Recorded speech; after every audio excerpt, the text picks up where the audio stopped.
What are the principles whereby we can navigate in the space of all possible experience and experience better and better lives and a better and better world?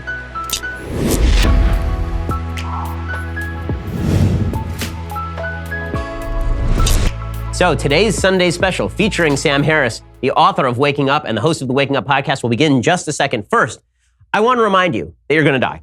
I'm just going to tell you right now, it's going to happen. And when that happens, if you don't have life insurance, then you're going to be really sorry. 71% of people say they need life insurance. The answer is 100% of people need life insurance. And only 59% of people have coverage. So at least 12% of people who want it are procrastinating. And sure, normally procrastinating is a bad thing, but if you're going to die, it's an even worse thing. Because while you were putting off getting life insurance was getting easier with Policy Genius. Policy Genius is the easy way to compare life insurance online. You can compare quotes in just 5 minutes. When it's that easy, putting it off becomes a lot harder. You can compare quotes while sitting on the couch watching TV or while you're listening to this podcast. Just try it. Policy Genius has helped over 4 million people shop for insurance and placed over $20 billion in coverage. They don't just make life insurance easy. They make disability insurance and renter's insurance and health insurance easy. If you care about it, they can cover it. So if you need life insurance, but you've been putting it off because it's too confusing or you think you don't have time, check out Policy Genius, the easy way to compare top insurers, find the best value for you. No sales pressure, zero hassle. It's free, policygenius.com. When it's this easy to compare life insurance, why put it off? Well, speaking of life and death, Sam Harris, thank you so much for stopping by. Sure. And, there are certain weird things that happen in your life where you think, I'll never end up being friends with that guy. And then you and I have ended up becoming pretty friendly, which is really kind of interesting. So Sam Harris, for those who don't know, is not only perhaps the foremost atheist philosopher on planet Earth, he's also the host of the Waking Up podcast. He's a neuroscientist and philosopher. And you should check out his podcast. It's just terrific. And all of his books are really worth the read. I disagree with them strenuously, and they're really intelligent and really fun to read. And he's not trying to hide the ball. So right. Sam, thanks so much for stopping by. Sure, yeah. So let's just jump right in with the fact that you and I are now sitting together, because that in and of itself is a weird thing. What has happened in the country that we're now part of this kind of deviant conversation from the mainstream that seems to be growing in audience size? Well, you and I are both part of this wing of the media where we're having long-form conversations that, on podcasts and on YouTube videos where we're reaching a surprisingly large audience. And because of the format, we're not put in these weird rhetorical boxes where we have to struggle to make the other guy look bad in the 45 seconds remaining, on CNN or wherever it is.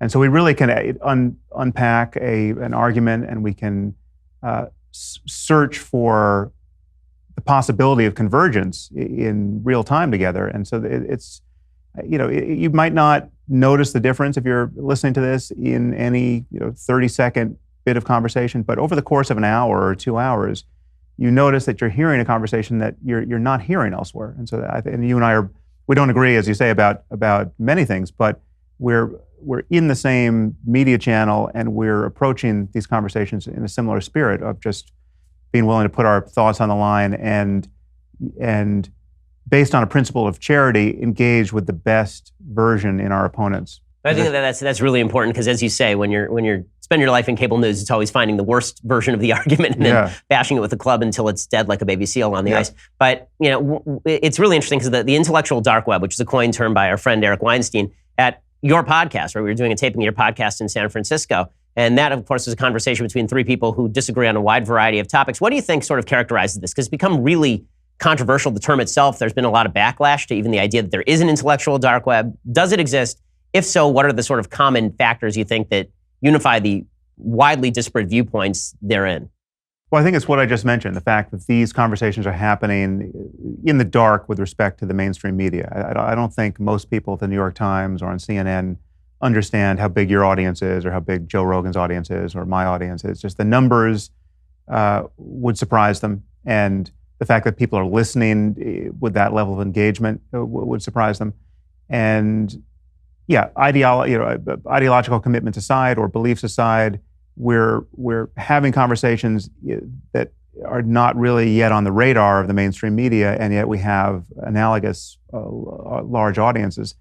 And again, it's a spirit of intellectual honesty and adventure where we're not stuck simply trying to win points. You and I will debate many topics, and I think I'm right, you think you're right, and it will have the character of a debate. But in reality, as hard-hitting as any of those exchanges could ever be, I'm not approaching it the way you approach a It's formal more debate fun. as I mean, you get theater. to turn it over and look under the other side of the rock and, Yeah. and look at these viewpoints all the way through.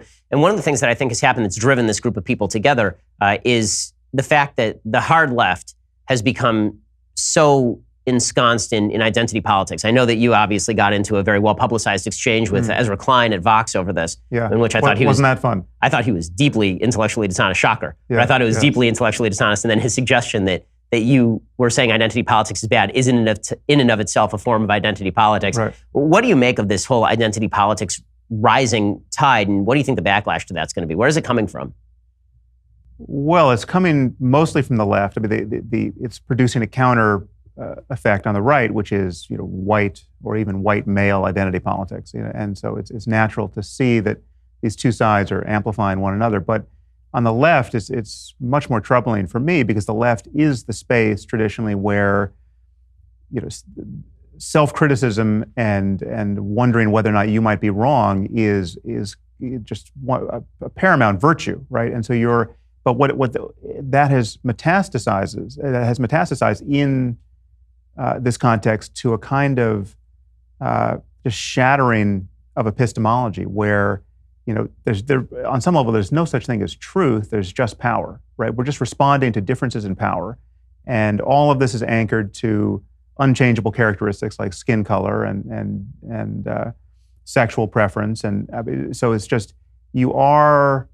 I now often describe this as just the most unhappy game of Dungeons and Dragons that ever was invented. I mean, you have to negotiate these power differentials based on victimology. How many victimology points you have in this game, and as a white, privileged, heterosexual, you basically have no points, right? So you're not empowered to have a credible opinion on any of the most important topics of our time, right? You're either just part of the problem with respect to all of these variables, and your mansplaining or your cultural appropriation or your wading in here. I mean, so this is what happened with Ezra Klein. At one point, he said, we're two privileged white Jewish guys who shouldn't be talking about race at all, right? Like this is not something we can weigh in on. And then when I changed the topic to anti-Semitism, it got no better for some reason. But it's a problem because, I mean, clearly, if we want to get to a post-racial society, if we want to get to a society where human beings can simply be identified as human beings, the end game can't be taking things like race and gender and gender difference and sexual orientation immutably seriously, right? These can't be just the ineradicable variables that define a person's position on important topics for all time. We're not if we get to Mars and we're still worried about skin color, right? In a Martian colony, we've done something wrong. And so I think we need to reverse engineer what we think the end state should be, and clearly identity politics is not the game we should be playing. Agreed. And I mean, obviously, it's destroying the capacity to even have these conversations because there's no way to have a conversation with someone who is spending the entire time assessing whether your point of view is even worth being taken seriously, as opposed to the rational nature of what you're saying. And I think that's one of the factors I think that's unifying those of us who are having these conversations. I think another factor that's unifying all of this is a belief in data. Now, I know that you obviously are a deep believer in data and science. I'm quite fond of data and science myself, although you would argue, obviously, that as a religious person, I'm not fond quite enough of data and science, and we'll get to some of that in a little bit. But it seems to me that one of the downsides of the identity politics is the attempt to paint into a corner science as though science is an outgrowth of a particular culture and is therefore irrelevant to general swaths of people. So in the Ezra Klein interview, for example, when you suggested that group differences in IQ exist, and you weren't even saying that those group differences in IQ are attributable to environment or genetics. You were saying we don't know the answer to that. If I don't want to mischaracterize your view. And he was immediately coming back with, well, you can't say that. And I'm not sure how we're supposed to have conversations when you legitimately can't cite data before you even start having a conversation. Yeah. And so, in defense of people who worry about this kind of thing, it's obviously possible for data to be wrong, and the conversation continues even once you have data. But what we should all be anchored to is a good faith, intellectually honest, non-smear merchant approach to analyzing what we think we know and why we think we know it. And those principles of rationality and an empirical engagement with reality simply are not susceptible to an identity or even a political interpretation. I mean, this is why reason is the only thing that scales. I mean, if I have a good enough argument based on clear enough evidence, it should persuade you if you are being reasonable, no matter what your background, no matter who your parents were, no matter how you were mistreated or not as a child. If we build a reasonable robot, it should be persuaded by the right arguments and the right data. So rationality is the mode of argument where it doesn't depend who you are in order to reach the right answer. I mean, this is why prototypically reasonable or reason-based topics are so easily divorced from politics and things like mathematics, right? Anyone who's going to argue that mathematics or philosophical logic is just a tool of political ideology and oppression that just knows nothing about those topics. But it's true that virtually every other place that we really care about facts and being right or wrong has that character. It should be true ultimately of journalism. It's either Lee Harvey Oswald shot Kennedy or he didn't, right? It's a fact about a human being holding a gun, right? And we either get access to the data or we don't. So the fact that so much of our discussion about what's going on in terrestrial reality is based on or is filtered through the lens of people's political commitments is just highly dysfunctional. It's just not something to be maintained. We should be cutting through it wherever we can. So where do you think that the United States is going? Because obviously we've seen the rise of your audience is enormous. You have a huge audience. I think a lot of folks, you mentioned Joe Rogan has an enormous audience. Jordan Peterson obviously has a very big audience. A lot of these people have a very big audience. Do you think that the rise of these new conversations are you optimistic or are you pessimistic? Do you think that these new conversations are going to turn into a new sort of brand of politics that ends up saving the country, or are you pessimistic and you think that the identity politics machines that are now operating at seemingly full blast on all sides, do you think that those end up winning the day for the moment?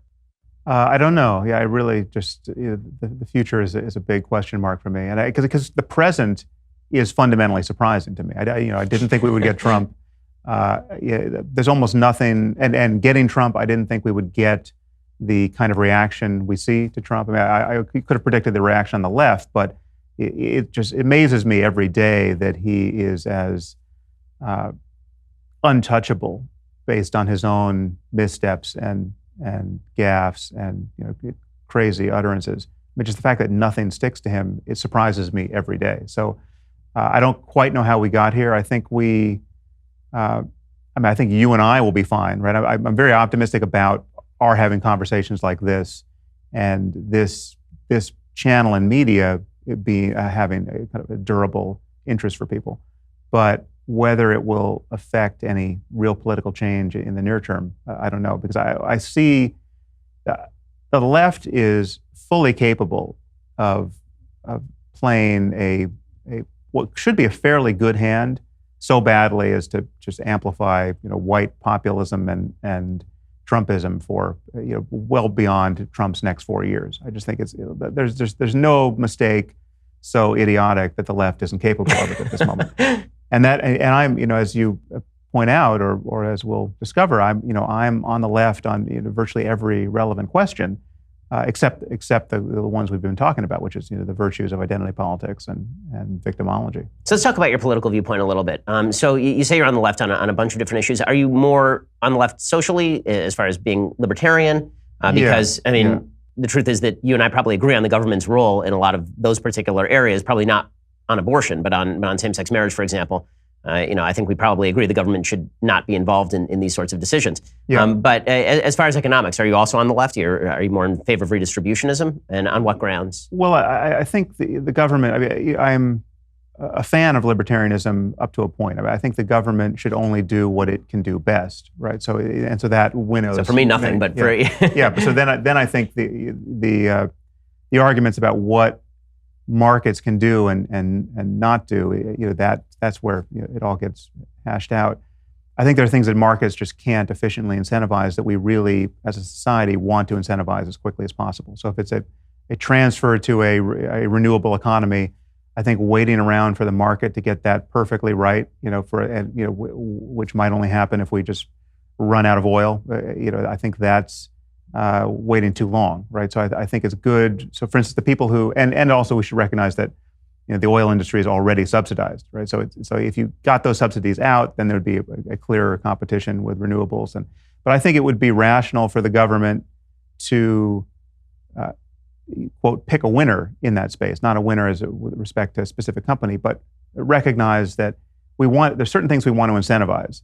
And one of them would be, say, to get off of oil, right? Forget about global warming for a second.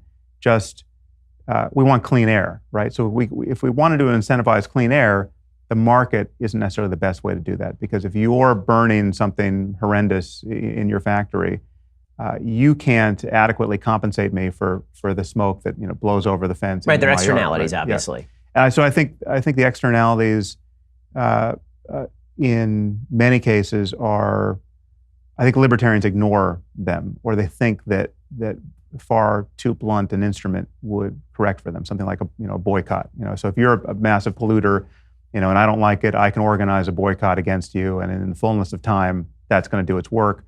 I think that's getting truer and truer, right? I think the power of a boycott now is with social media is probably all-time high, probably as sharp as it can get or has ever been. But it's easy to look back 20 years to see just how ineffectual those efforts might have been against big corporations. I do wonder whether the government interventionism in environmental issues particularly is in fact too blunt an instrument, given that there are technological changes that take place that radically change the nature of many of these industries. Yeah. So for example, I'm a believer that in the next 20 to 30 years, very few people are actually going to commute to work. I mean, the internet has made it essentially possible for you to work wherever you want. It's made it possible for me to work wherever I want. There's still factories out there, but that's a shrinking percentage of the American workforce.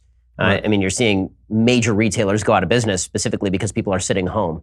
And it may not be efficient for companies to have all of these trucks running on the road as opposed to having various forms of transportation. So it seems like a lot of the time when this is my worry, it seems like a lot of the time when the government tries to intervene on behalf of curbing those externalities, it ends up doing a lot more damage than it would if we would have been able to leave the market in place and the market would come up with solutions that would be better for a broader spectrum of people. With that said, I think that depends on the immediacy of the threat. And I think that's really what people are talking about when it comes to, for example, global warming. How immediate is that threat? How immediately do we have to deal with it? And are any of the real solutions that are being put on the table capable of dealing with the level of threat that's being talked about by the IPCC? So I want to talk more about that with you in just a second. First, we have to talk about protecting your data. So with all the recent news about data hacks and breaches, it's hard for me not to worry about my digital privacy. No matter what you do online, your mobile carrier and internet service provider, they track all of it. Every website you visit, all the emails you're sending, it's ridiculous. So that's why I've taken back my privacy. I do use ExpressVPN, and these days I don't use the internet without it. ExpressVPN is the world's leading VPN provider. It lets you securely use the internet without being tracked by anyone. And ExpressVPN keeps my online activity private and anonymous while I browse or email or download or stream. It's great for streaming content. You can even use it to watch the World Cup without a cable subscription if you're into that sort of thing. Their easy-to-use app encrypts all of my internet data and hides my IP address, which protects my connection, which is great for me. ExpressVPN costs less than $7 a month and runs seamlessly in the background of your computer, phone, tablet. Every time you use the internet without it, you're putting yourself at risk. So take back internet privacy today. Find out how you can get 3 months free. Go to expressvpn.com/Ben. That's expressvpn.com/Ben for 3 months free with a 1-year package. It is really easy to set up. It takes legitimately only a couple of minutes, and then you just run it in the background of your computer. You never notice it again, but it's protecting you. Visit expressvpn.com/Ben to learn more. That's expressvpn.com/Ben.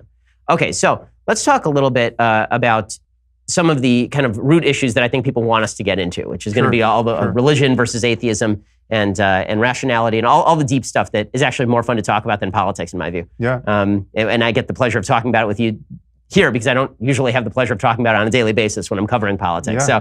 So since we get to do this, let's do it. So let's talk about where you think morality comes from. So in the religious view, obviously, there are certain things that I believe are capable of understanding by any sentient human being. So I don't believe that all human beings in the absence of religion are immoral people who go around murdering their neighbors and raping their sisters. I think that and in fact, this is pretty well embedded in even Judaic philosophy, the idea that there is a sort of natural law theology where you as just a normal person know not to kill people and know not to steal and know to set up courts of law. This is what they call the seven commandments to Noah. But the idea is that anyone can basically discover these things. And there are universals across culture about you're not supposed to murder your brother.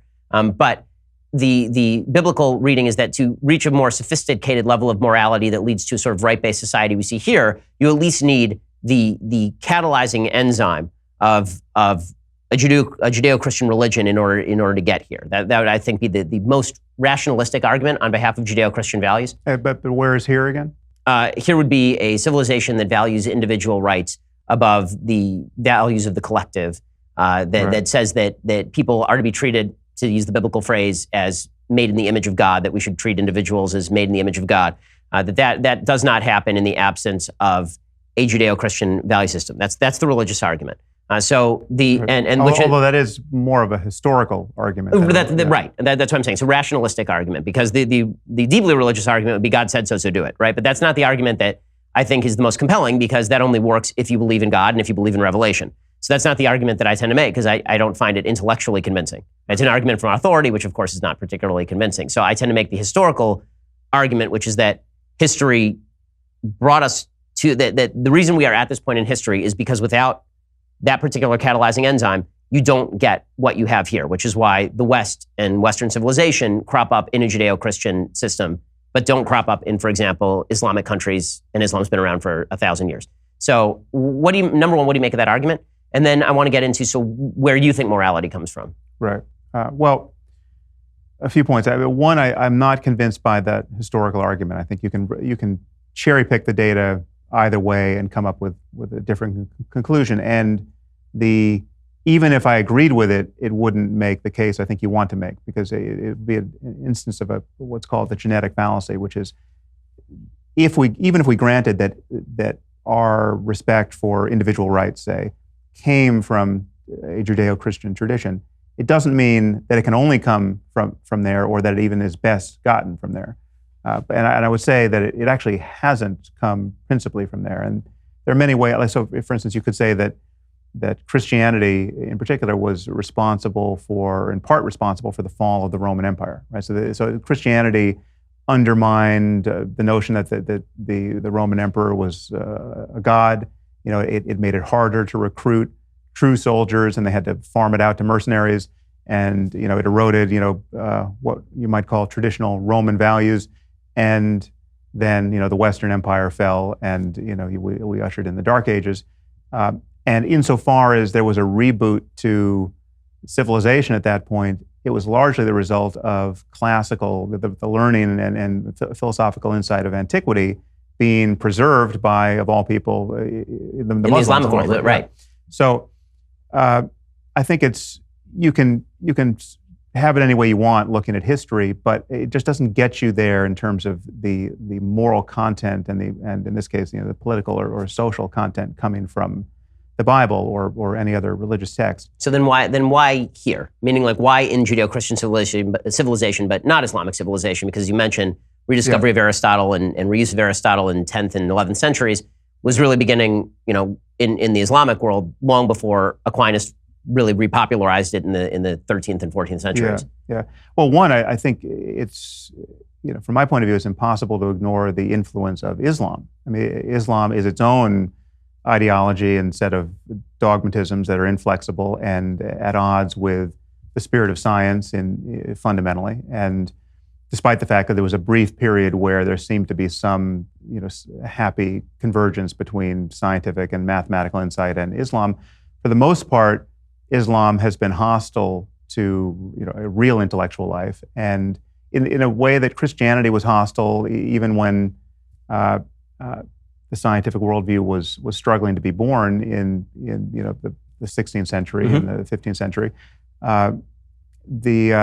What we have historically is a real war of ideas. And I mean, just it can be crystallized in the moment where Galileo was shown the instruments of torture and put under house arrest by people who refused to look through his telescope. Right. I mean, so that was the genius of religion paired with the emerging genius of science in that room. Well, to be fair, I mean, Galileo was originally sponsored by the church, and so is Copernicus. But there's no question there's a backlash from the church to this stuff. Yes, and the backlash makes sense because there is a intellectual progress on questions of just how the cosmos is organized or where it came from or how life began.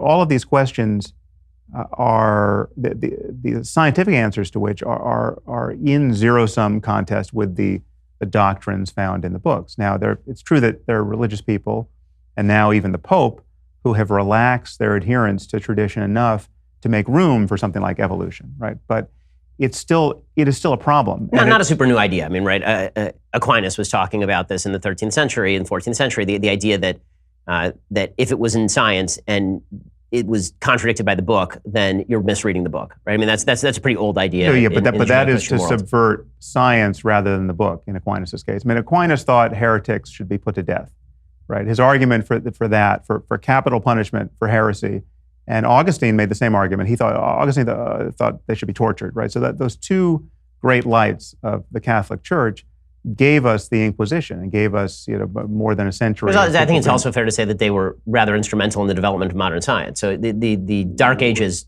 first of all, I think the Dark Ages are a bit of an exaggeration in terms of the Dark Ages themselves saw a massive growth in technology and architecture, for example. I mean, Gothic cathedrals are built during the Dark Ages. But, the scientific world is, virtually every major university in the Western world was sponsored by the Catholic Church, and I'm not a great Catholic defender, right?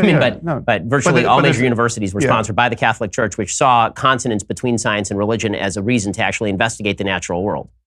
Well, no, I mean, I think that's backwards. I think the reality is there was everything that was good that was done anywhere at any time prior to, pick your year, was done by some religious person. I mean, there was just nobody else to do the job, right? So you could make the argument that Catholics built every bridge in Europe until the Protestants came around and they built their half of the bridges. I mean, so there was just no one else to do the job. And we're human beings who want to pursue various ends, many of which require breakthroughs in learning. So, engineering got born in a religious context. Physics was, the first physicists were people who were Christians, who were, we had, as is often pointed out, Newton spent half his time worrying about biblical prophecy. Now, I think that was an objective waste of his time. He also spent a lot of his time worrying about astrology, right? So you're trying to alchemy, yes, and alchemy, and alchemy, insofar as there was anything to it, apart from sort of the internal myth making that may be of use to some people, edged into chemistry, right? So there was often a real science at the back of a lot of merely mortal confusion where people were trying to work things out.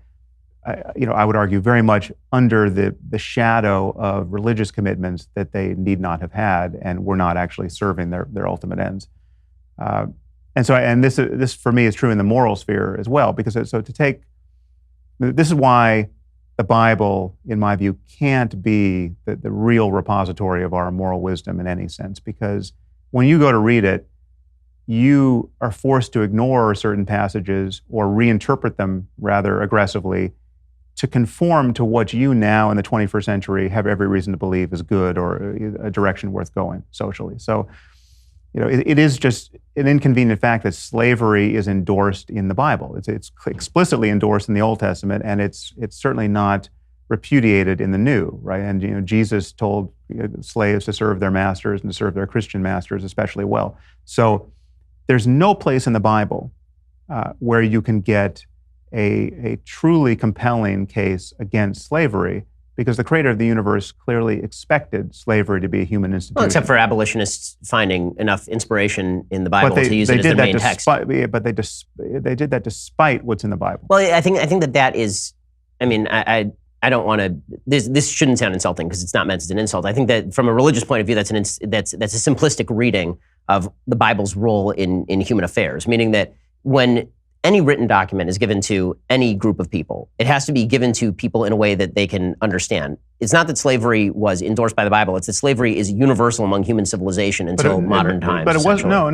There are religions that have different points of view on all these questions, right? So it was possible in the 5th century BC to have a take on ethics with respect to something like slavery or the killing of combatants or non-combatants that was quite a bit more modern and ethical and civilized than is found in the Bible. So I mean, you might not like some of their other commitments, but take something like Jainism, right? I mean, Jainism, Gandhi got his nonviolence from Jainism. I mean, Jainism is just, in truth, a religion of peace, unlike Islam, which is the word peace is a euphemism for the word surrender there, or submission.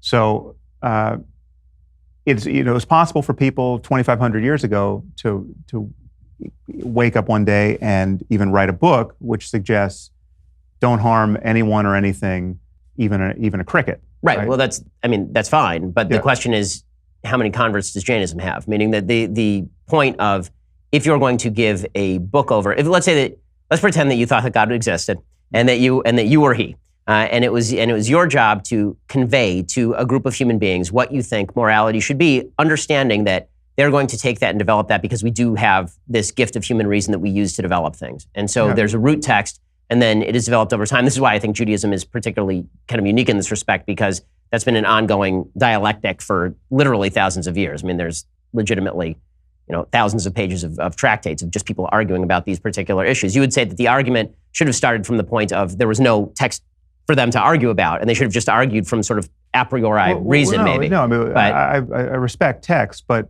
I think the principle of revelation is a problem. But just to back up for a second, I think it's certainly problematic for you as a Jew to argue that the legitimacy or success of a religion is best measured by the number of adherents in the year 2018. Right? No, but the point of Judaism also is that it says in the Bible itself that God is going to make great peoples of all of Abraham's sons, for example. And as Maimonides put it in the Jewish belief, even the growth of Islam and Christianity, which are obviously based on a certain Judaic root. I think Islam less so, because there's an actual rewriting of the Old Testament, and the New Testament not as much.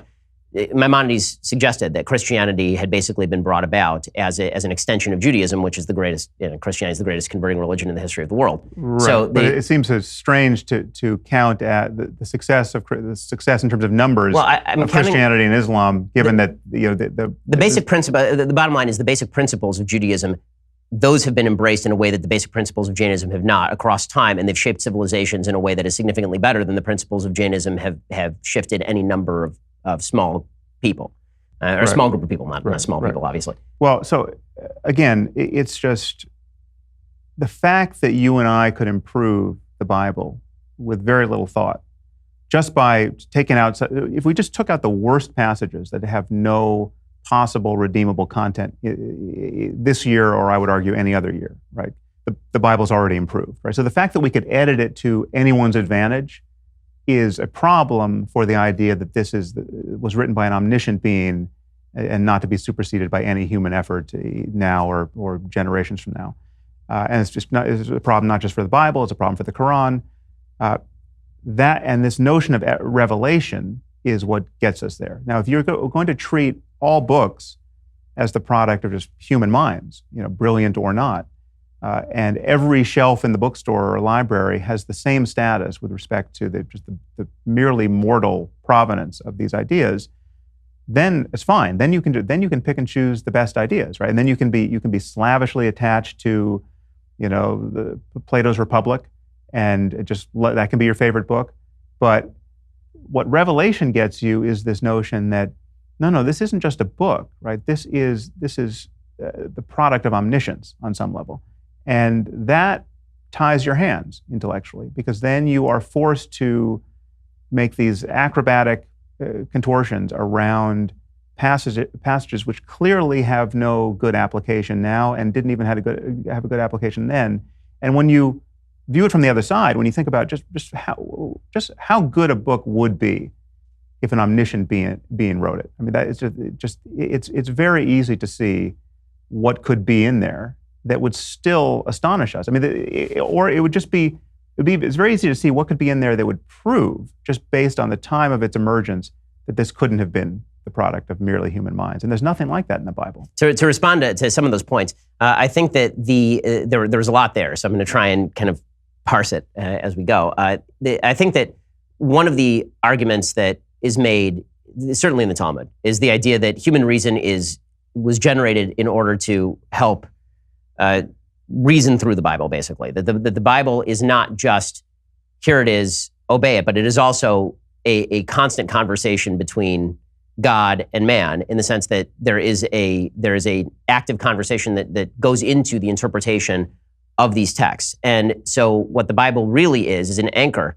and the ship is anchored to the anchor, but there is still some slack in the line, meaning that it is not that you are now tied to this anchor at the bottom of the ocean. There's still a boat that's attached, but human reason is designed in order so that you can wobble through with this anchor attached to you. And if without the anchor, you end up in a land of utopianism, and I think the history of the 19th and 20th century in the Dostoevskian view would be a good example of how that happens. And so the construction of alternate morality that is not based on any judeo-christian notions can take you in any number of horrible places that are significantly worse in virtually every way than the places that judeo-christian religion brought you for 2,000 years. My argument is not that judeo-christianity itself, the Judaism on its own, is everything that you need, right? As an Orthodox Jew, my argument is not that. My argument, which if it were, then I wouldn't be out there caring about science or about nature, as you say. You know, people who are fundamentalists don't care about any of those things. They think everything you need to know is found in this particular book. I don't think I know how to fix my car from the Bible. Right. But what I do think is that in the Straussian view, there's a tension between Athens and Jerusalem. There's a tension between revelation and reason. And that without either one of these things, that reason without revelation ends up in utopias of our own creation that end up in can end up in horrifying places, ranging from death camps to gulags. And that revelation without reason ends up in theocratic tyranny. And so you do need both of those in an interchange in order to have something that means something. And the reason that omniscience matters is because if there is no belief in an objective level of moral truth, then everything becomes subject to interpretation, up to and including, if you were intellectually honest enough, laws like murder, because maybe murder doesn't apply to people who are outside my tribe. Maybe it doesn't apply to people who are outside my family or people I just want to kill for my own benefit. So this is where we get into the alternative moral. So this is where I'm going to ask you about your moral basis. So, let me respond to some of that, though, because sure. there's a lot there. So it's not going to surprise you that I disagree with that summary. This is the fun part, yeah. So to take your anchor, I think there is an anchor, or at least a foundation to everything we can discover or value, and it's human conversation, right? And I think the morality, because I think revelation, it simply didn't happen, right? Right. It's just human beings talking to one another at any point in history, thinking internally. I mean, there's been extraordinary people, and they've had extraordinary insights, and they've shared them, and they've codified them in books. So the morality or pseudo-morality or barbaric morality that you find in various places in various texts was put there by people, right? It's not that it came from some other source and that we need to be anchored to it. It is the record of a merely human conversation that, I'll be the first to admit, has in various parts real value and real wisdom in it, and hence the reason why people are so attached to some of it, certainly. But it's just that's not unique for the Bible. That you can find that among Greek philosophers or various places in antiquity, and you can find it in modern variants. I mean, you and I in one another's presence here, having a conversation that gets recorded, we can say something that is highly relevant to the question of how to live a good life. And if we were doing this 3,000 years ago and it happened to get written down, it would be one of the lines that people would think had been revealed if they lost track of what its actual source was. And so it's people like ourselves that have always done this work. And so the basic framework here is that all we have is human conversation, and all we can appeal to are honest efforts to get at the truth here. And the choice for me is between a 21st century conversation where we avail ourselves of all of the intellectual tools we can get in hand, and that includes whatever is good in religion, right? So if there's something that is in Ecclesiastes that is better put there than any place else in the canon of all of human knowledge, well, then of course we want to keep that, right? So how do you decide what is the good? Because right now you're essentially playing Coddy under the tree, right? You get to sit there and say, here's a good moral standard, here's a bad moral standard, and you and I will sit here and our conversation will be better than a conversation 1,000 years ago. Mm-hmm. There's a question that I asked you actually last time we spoke publicly. And the question is, okay, so if that's the case, you and I tend to agree, I would think, on probably 95% of our central values about what it is that makes for a good life. Right. I think that we both believe in individual freedoms. I think we both believe in the ability to live as you choose, so long as you're not hitting anybody else in the face, as a general rule. I think that we both agree on all of these things. And so what I asked you last time is, why do we agree on these things? Is it because we just both happen to be super reasonable? Like we are just the most reasonable people who ever lived, and we just happen to be here at this time, and why didn't people 1,000 years ago know this? Or is it, back to my original argument, the fact that we grew up probably 10 miles from each other in a city that was built in a country that was built by people who believed all of these things that came from a book, half of which you think is crap, from from 1,000 years before Christ? Well, so I think the environment in which we grew up, insofar as this is a product of culture, is not mostly defined by the judeo-christian tradition. It's mostly defined by secular politics and secular ethics that have, some of which are of a piece with those religions and other religions.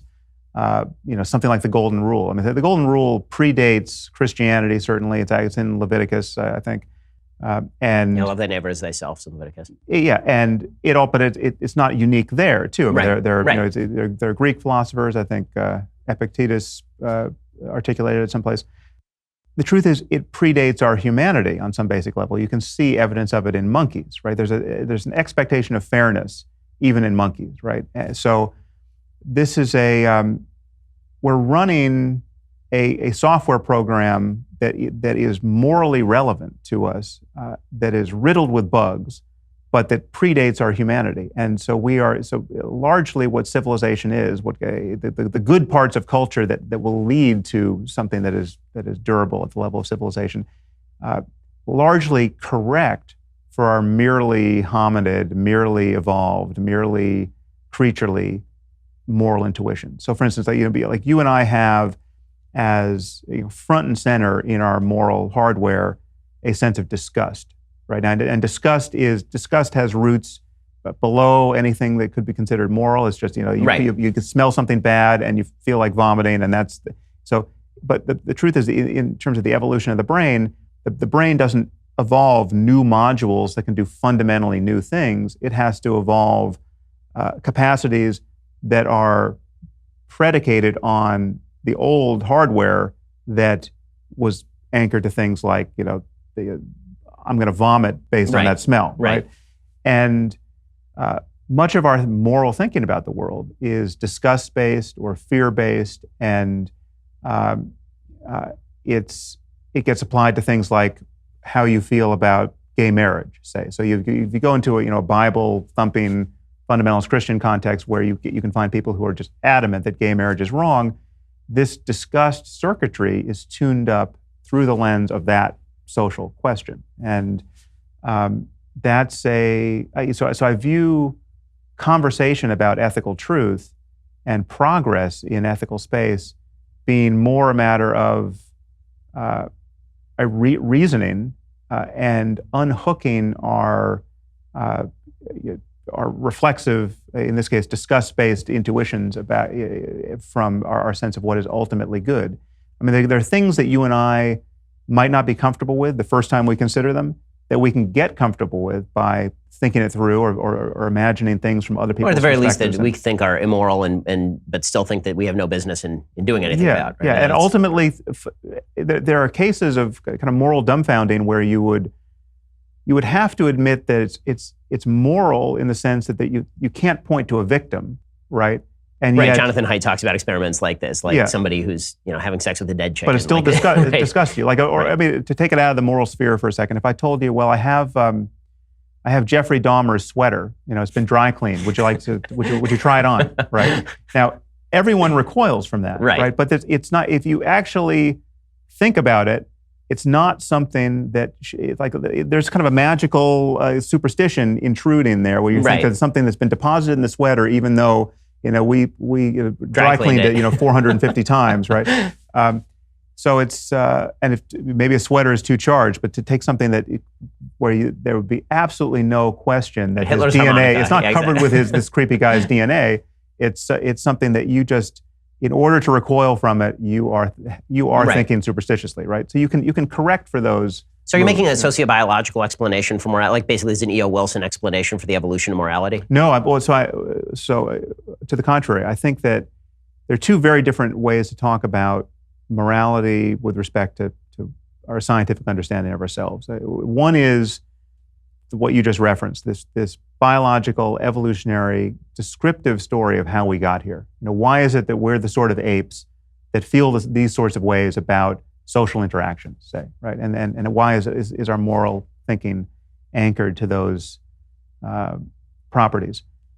Then there's a completely separate question, which is the question that interests me morally, which is, given what we are, and given where we are right now, what is possible for us? How good could human life be? And what are the principles of neurobiology and everything else, economics and sociology and genetics, anything that can be brought to bear to change human experience? What are the principles whereby we can navigate in the space of all possible experience and experience better and better lives and a better and better world? And so that is a very different question, because it presupposes, just on its face, that we have to, most of our job is to fly the perch that has been prepared to it. Right, and I think you and I agree on this, but I'm not sure why. Okay, so here are I think the two big questions that I have. One is, where does your concept of the good come from, and why is it universal? And two, you just spelled out sort of your differentiation from the sociobiological explanation for morality, that we evolved over time and that our brains are evolved to perform certain tasks, and we sort of naturally came to a level of morality. But you're not a believer in free will. So when you talk about reason and you talk about the importance of reason, you and I fully agree on this. But my question is that, as a neuroscientist, if we are just pure material and we're just a bunch of neurons firing outside of our own control, obviously, because every effect has a cause. If it's just things happening, then why should we value reason? Does it matter that we value reason? Because we can't control whether we value reason anyway. Are these conversations kind of pointless? Because and then back to the first question, how exactly does reason play into the good? Is that just a vague term for a particular system of neurons that convinces another particular set of neurons? Right. So two questions there. What is the foundation of value and morality specifically, and how does free will or its absence interact here? So the foundation for me is, and this connects to other questions where our intuitions probably divide. I mean, the questions about, what is the meaning of life? What is the purpose of life? Those are questions that people ask, where religious people, by and large, feel like you need an answer, like there's a meaning-shaped hole in the world and we should fill it.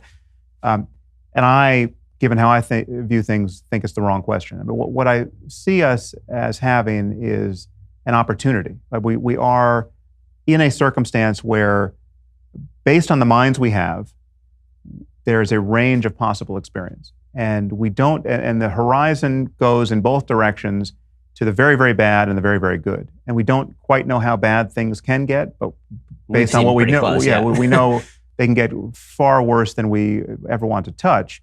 And so it is with the good. We don't know how good things can get, and yet we know the general direction where we want to head. So we know that if the world becomes more and more characterized by love and joy and creativity and compassion and insight and fun, and we know that's all, that whole suite of and you could list those characteristics as long as you want, but there's a kind of jewel with 1,000 facets that we want more of as conscious entities, and there's a far darker jewel with as many facets that we want far less of. And this spectrum admits of seeming paradoxes, which we could both point to occasions where suffering has led to something good, right? There's a silver lining to certain kinds of pain, right? Or if you want to become a Navy SEAL and experience all the empowerment that comes with that, you have to go through the hell of becoming a Navy SEAL, and that's a test and a trial, and And yet there's a massive silver lining for people who come out the other side of that. So, and yet if you could sample a person's experience in each moment through that ordeal, it might be indistinguishable from torture, right? So that's just to say that the frame around which we put certain sensory experiences matters, right? If I tell you that, the pain in your bicep is because you've been lifting weights so much and you're making so much progress, you'll feel one way about it. If I said to an identical pain, well, you actually unfortunately have arm cancer. It's a very rare cancer, but you've got it, right? You would feel the suffering attendant to that. So, but all of these are all statements about what it's like to have a human mind. And again, I view us as having a navigation problem. And the reason why I feel like there's a foundational claim here that need not even be argued for, that is far more defensible than a claim about revelation or anything else where you might try to anchor morality, is that all I need is the acknowledgement that if we imagine a universe where every conscious mind suffers as much as it can for as long as it can, with nothing good ever coming of it, there's no silver lining. So we have a perfect hell that has been designed for every possible conscious mind, right? I call that the worst possible misery for everyone, right? That's bad. If the word bad is going to mean anything, it applies there, right? Now, if you're going to say it doesn't apply there, if you're going to say, well, yeah, that's kind of bad, but there are things that are worse, I don't know what you're talking about. Because by definition, this is the worst possible misery for everyone, right? So as long as you are going to acknowledge that other states of the universe are better than that, right?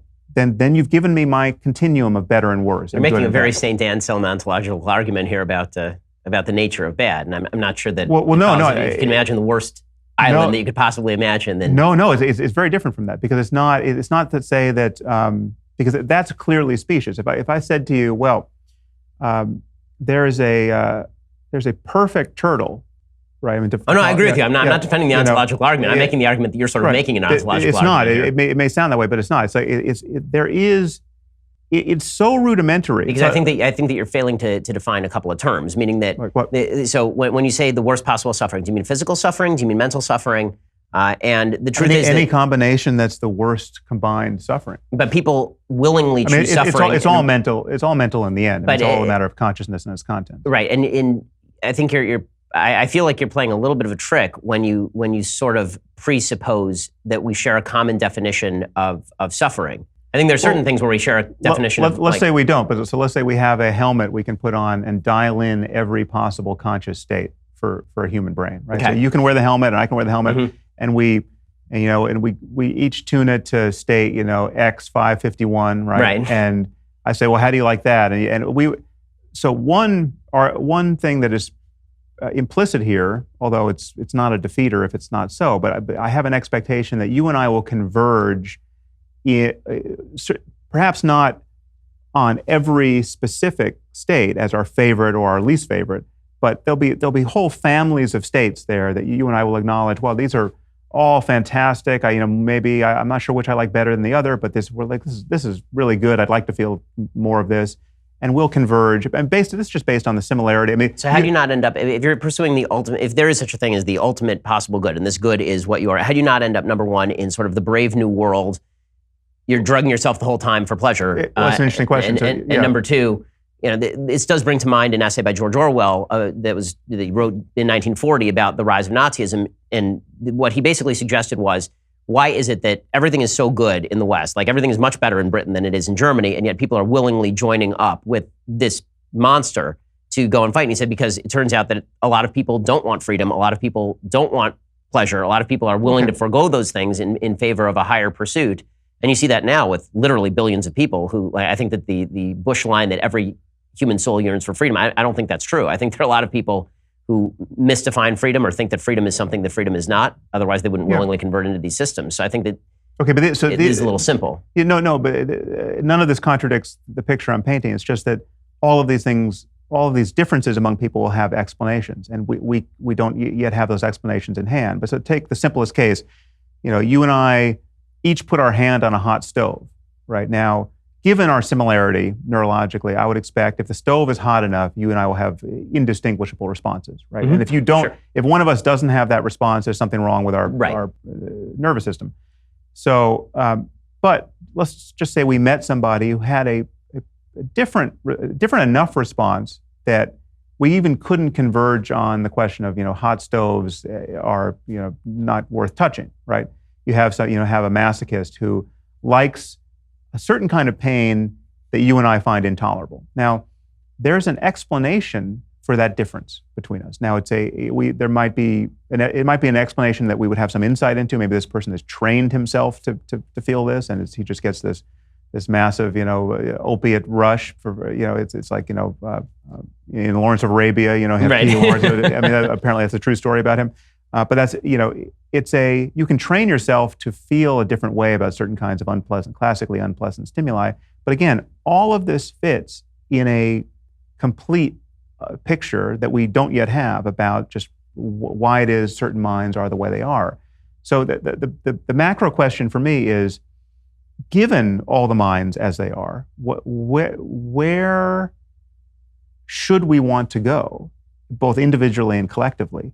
And there may be multiple right answers to this. It's not that there's just one sort of life that is the best possible life. There's a range of different lives that, given 1 million years to talk about it, we might not be able to distinguish which is better or worse. Like is Chinese food better than Thai food, right? Like there's a range of differences there which don't matter for better or worse. It's just different, right? And yet at the end of the day, if you really preferred one and I really preferred the other, we could find some reason why that's the case. I mean, you might be a super taster of certain tastes on your, genetically.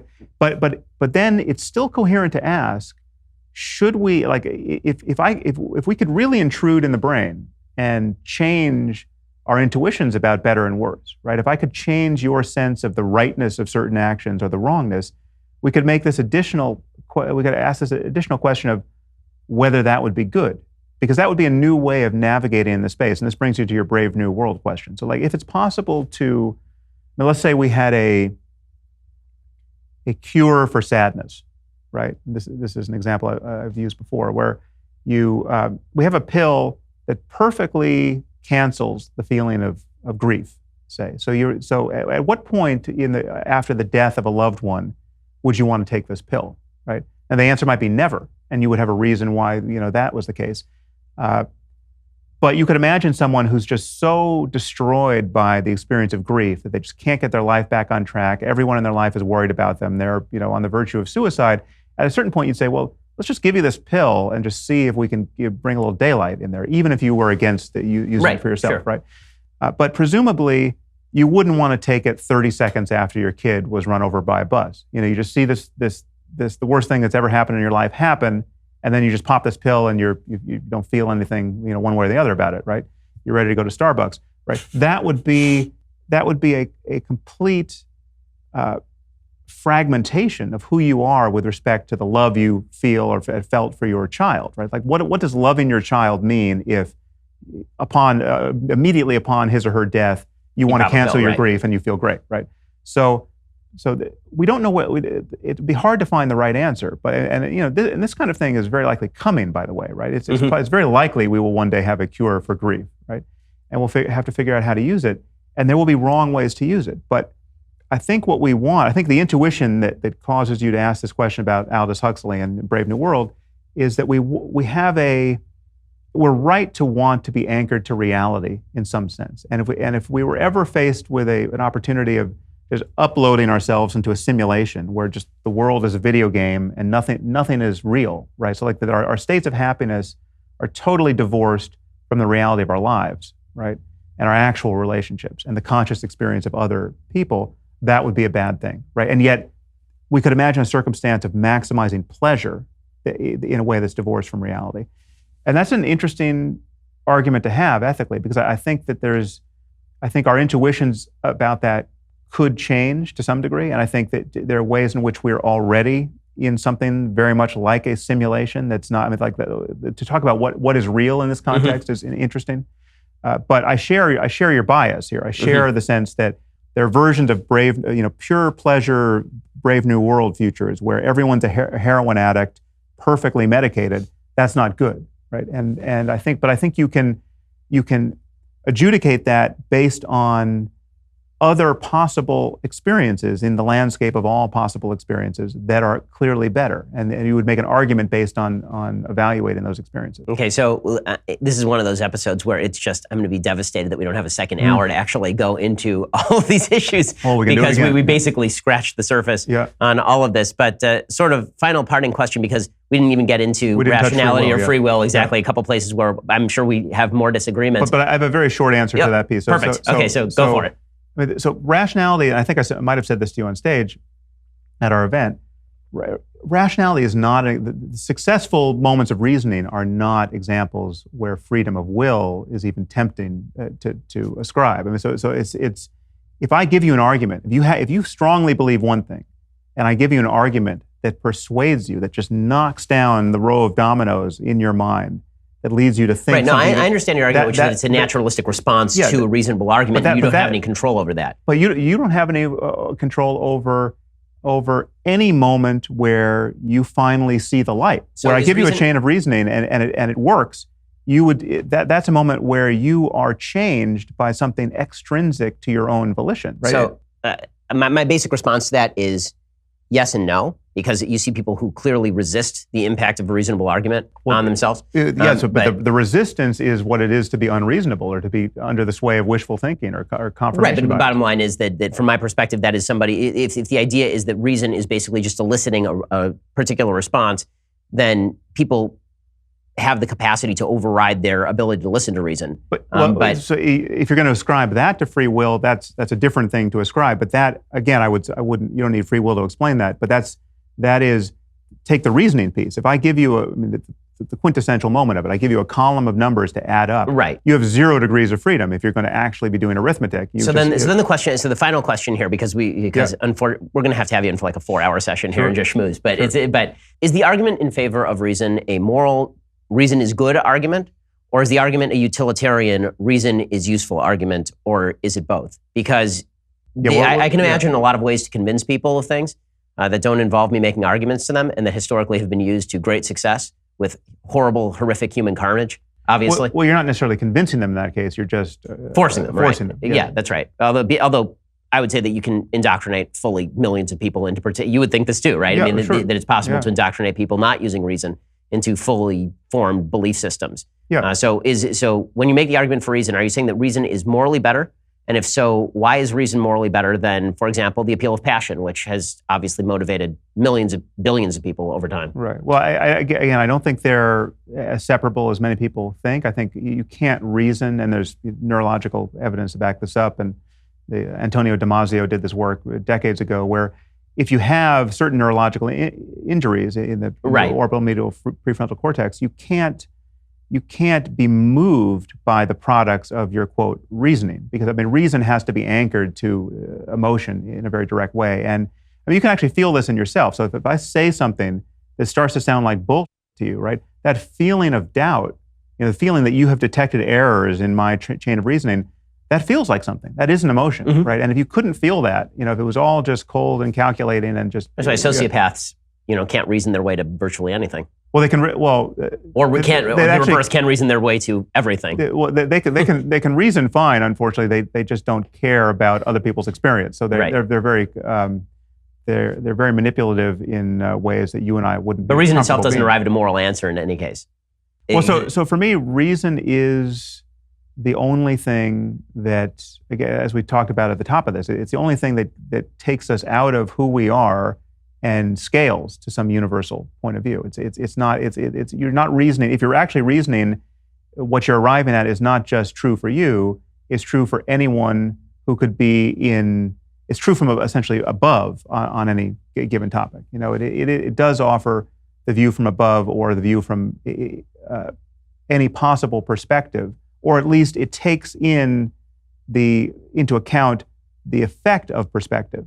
So it's like if again, reason is, and scientific rationality generally, is the thing that explains why, if you're colorblind, you don't see colors the way I do, right? And that's it. But it's not that we can't get at what's actually real. We can, because we can explain divergences of opinion. And otherwise, you just have those divergences. Well, we are definitely going to have you back for a much longer conversation. It's really a pleasure to have you here. Thank you so much. Likewise. For folks who don't know Sam's podcast, I'm sure you do. It's Waking Up. Sam's podcast is the Waking Up podcast, and his most recent book is Waking Up. Yep. So check that out. Sam, thanks so much for stopping by. Really is a pleasure to see you. Yeah.